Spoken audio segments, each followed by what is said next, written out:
Assalamualaikum warahmatullahi wabarakatuh. Sampurasun. Dina materi ayeuna urang ngalajengkeun materi anu tos kalangkung nyaeta pakeman basa.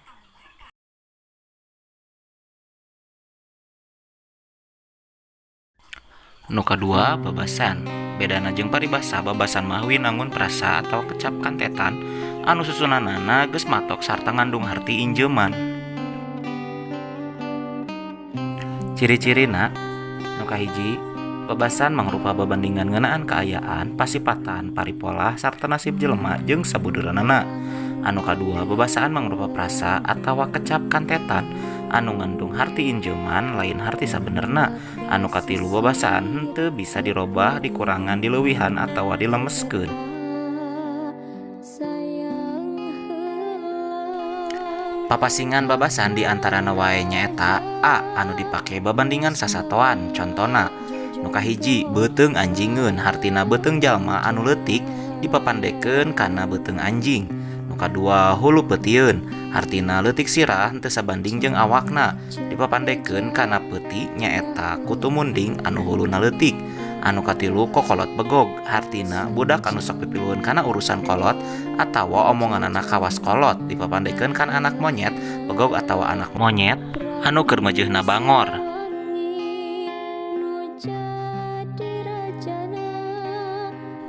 B.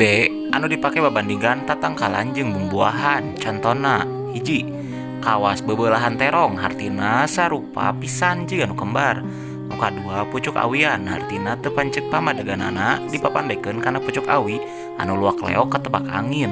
Nu katilu hejo carulang, hartina dilarapkeun kana kulit jelema anu koneng semu hejo dipapandekeun kana juku carulang anu daunna hejo ngemplos semu koneng. Anu kaopat siga cai dina daun taleus, hartina teu pancek pamadeganana.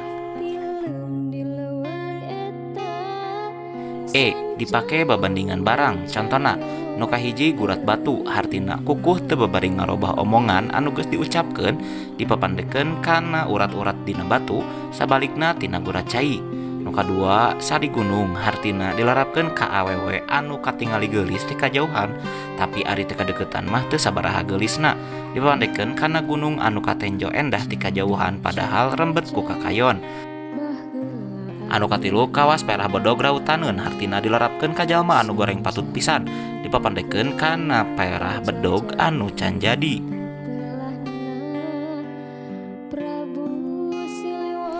D. Anu dipake babandingan awak. Contona, nu kahiji gede hulu, hartina sombong adigung. Nu kadua bengkok ti koro, hartina teu kabagean kadaharan istimewa lantaran beakeun atawa telat datangna. Anu katilu panjang leungeun, hartina daek cocokot jalma tukang cecaramet. Anu kaopat bujur aseupan, hartina jalma nu teu daek cicing diukna pindah-pindah wae. Anu kalima berat birit, hartina jalma anu hese dititah.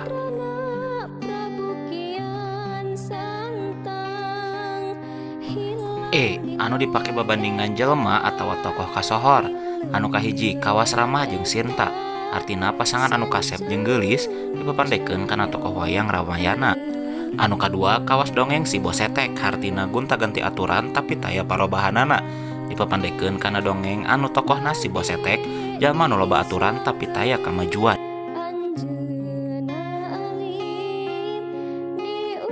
Mangga dicatat. Hatur nuhun kana perhatosanana. Wassalamualaikum warahmatullahi wabarakatuh. Sampurasun.